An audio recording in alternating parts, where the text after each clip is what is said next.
Welcome everybody to another episode of Talk Tonic. We're here at Retail Now 2024. Pleasure to be joined by Ryan Rose, CRO of Factor4. Thanks Ryan, for having nice me, to Tony. meet you. Appreciate you joining Meet us. you. So first off, wanted to learn a little bit more about Factor4. If you could give me a little history, and I would love to hear that. Absolutely. Yeah. So Factor4 has been around since 2014. We have about 20,000 merchants using our platform, and our core competency is gift card and loyalty programs, including everything that a merchant needs to run a successful program, right? The software, transaction processing, being the database of record for gift and loyalty balances, and then all the physical materials come with it. So we print cards and packaging, accessories, in-store marketing materials that help really make the program as successful as it can be. Awesome. Love to hear a little bit about your backstory with Factor4. Yeah, just about and I know you don't know it, so hopefully it comes out as a good one. Actually, Factor4 CEO and founder Dan Batista actually had a gift and loyalty company years ago. It's called Profit Point. I was a pretty young kid breaking into the industry. Started at Profit Point, worked with Dan for 3.5 years. We sold the company to a larger gift and loyalty company. I stayed on there for another 6 or so years, learned a ton. Worked into like mid-market enterprise sales and a lot of customer engagement solutions, some other stops along the way. So I had been friendly with Dan and been in touch the whole time. Actually, my dad and him play hardball together still. That's cool. That's cool, man. So yeah, we've been in touch, and then just in what I was doing, all this stuff that I kind of learned on my journey, it just made a lot of sense to kind of reconnect and come and help build the Factor4 business. So obviously with Tonic and Factor4, recent relationship, recent integration, which is awesome. So I was working with Mike a lot on doing the actual integration, and I got to give Mike his flowers. Awesome. Like he is amazing. Like as far as how fast his response time was, and the integration it was so easy to be able to do. We got a ton of feedback. You know, as soon as we started, engaging with our partners were like, "You need to integrate with Factor4." And any sort of integration sometimes can take a while. Right. We turned that around, and Mike, to his credit, you guys turned that around so quick. So with the partners that are coming to us and asking us, they kept focusing in on like the money on the back end, right? Exchanging the funds on the back end. Can you talk a little bit about that as part of your philosophy and some of that? Obviously that's a big feature for you guys. And yeah, I'd love to hear more about that. Yeah, it's definitely, I'd say, more applicable to like franchise groups. But we also, with some interesting use cases, have deployed some like community gift card programs, downtown dining association programs that might include a bunch of different merchants, right? With different logos, banners, owners. So really what you're referring to, that money and the reconciliation pieces, we're looking at every transaction, every penny that's moving through the platform, where it's happening, time, date, not even just the location, but the actual terminal. So we're able to reconcile then, and let's say a franchise example, franchisee sells a gift card, franchise B redeems it, franchise A has the money, franchise B is out the goods and services, right? So we facilitate that reconciliation process so that everybody's made whole. And it's a pretty unique differentiator for us, especially with, again, like franchise groups or multiple businesses that want to participate in a cohesive program. One of the trends you see a lot in just restaurants in general is there'll be like restaurant groups, right? That will have concepts, right? So they're not all the same restaurant, but it's like a group of executive chefs, sous chefs get together, create like Ethan Stoll restaurants or something, from Seattle. That's where I'm from. So I remember, I remember those guys.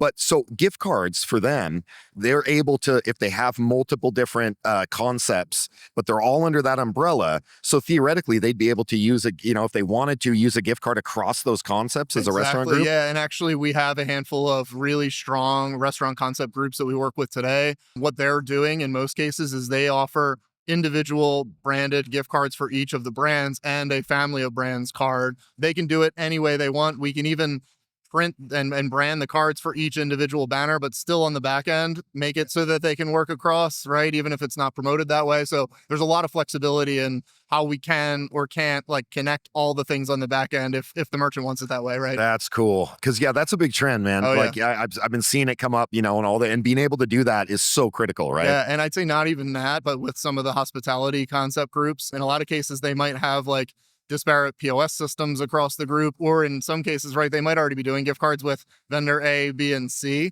And even just the one throat to choke, right, aside from everything else that we can bring of having it managed by one person with one partner, knowing the ins and outs of the reporting, the things you need to know, right? So it's definitely more beneficial than managing 3 or All of 5 it, different yeah, for programs sure. and texts, right? So I mean, that solves a huge problem. It really does. Talk to me a little bit. Okay, so we talked about, the back end, things like that. I'm curious about that digital front, as far as, what services, what offerings you have on the digital side of things. And also maybe like bulk and being able to support bulk gift cards, things like absolutely, that. yeah. Yeah, I'd love to hear some about Yeah, we that. make that stuff really easy. A big part of our push lately, and this is I won't say a new product, but something that we're continuing to introduce to merchants, is we actually build like a hosted microsite for selling both physical and digital gift cards. So any merchant literally can post the link on their website. They can post it on social media. They can put it in marketing emails, right? It's a portable link, but that gives the consumer a destination to choose a physical or digital gift card. And then those all work with POS, obviously. So it just really gives them the ability to sell more gift cards. And in most cases, it's like 50% plus more. So it's kind of a no-brainer. Like, you have a gift card program, you don't sell gift cards online, you need to add this, right? And then as we go digital, obviously, it's a matter of innovating in the direction of keeping up with like the trends with mobile wallets, Apple Pay, Google Pay, all of that, and making sure that gift cards become accessible. So there's definitely steps to that process and where it fits in, right? That's kind of what I was thinking about, like the bulk gift cards, because you think about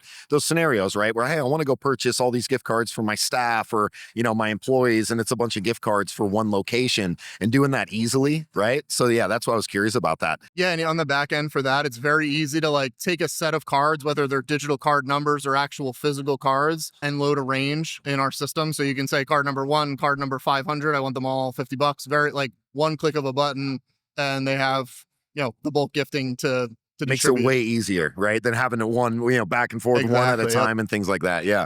So, when we first got connected with, with Mike, that was actually from one of our partners, right? So our partners were like, a few of our partners, but one of them in particular was like, I know Factor4, you guys got to do the integration. So talk to me a little bit about your guys' relationship with VARs and the partners that are out there installing point of sale. I'd love to hear about that. It's been really the biggest channel for us, and I've kind of leaned into saying, Factor4 is actually really built for our reseller network more than, again, we do some direct to merchant sales, obviously, but it's not our bread and butter. We know that you guys have the boots on the ground, you guys have the relationships already, so we want to just help fill in that really trusted and solid product that you can offer, right? That's kind of where we come from. And to your point about Mike being responsive through the process, that's the way everybody at Factor4 is cut. Love that. We could call right now. It will be one ring and someone will answer the phone, not a press 1 for this. That's how we operate. And we understand that, again, when we're serving our reseller network, they're on the hook with the merchant. So we need to be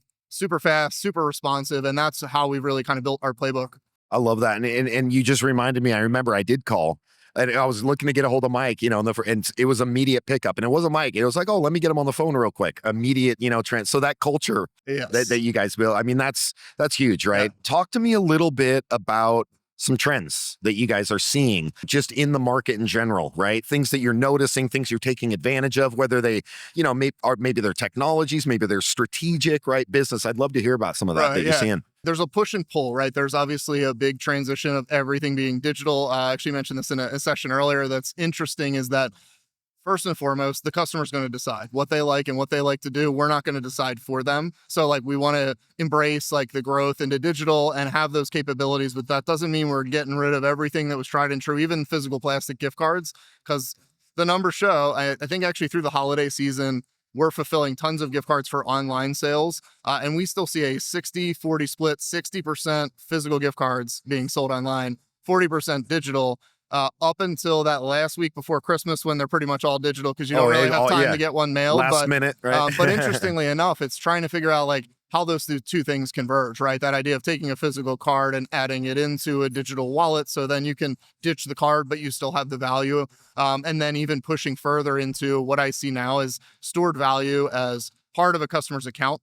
Similar to Starbucks has been doing this for a while. Somebody can hand you a physical card. You can load it into your Starbucks app. It goes into one big balance that's associated to you as a customer, as opposed to I have 5 different gift cards, right? That they all live separately. So I think just that idea of consolidation. And again, at the end of the day, it's what makes this easiest and the best experience for the customer and work backwards from there, right? So you mentioned that like transferring from something physical to digital. So that functionality, you guys have that functionality? You're able to do that? Yeah, exactly. Yeah, that's awesome. And honestly, it works interchangeably to the point where what we do really isn't as maybe as special and complicated as it looks. A card number is a card number. If it's printed on a piece of plastic, encoded in a mag stripe or barcode, it really works interchangeably for us. Well, Ryan, that was fantastic talking to you. I love it. I appreciate it very much. Yeah, very good. Thanks All for right. having me, Tony. Yeah, absolutely. Thanks everybody for watching. Join us next time.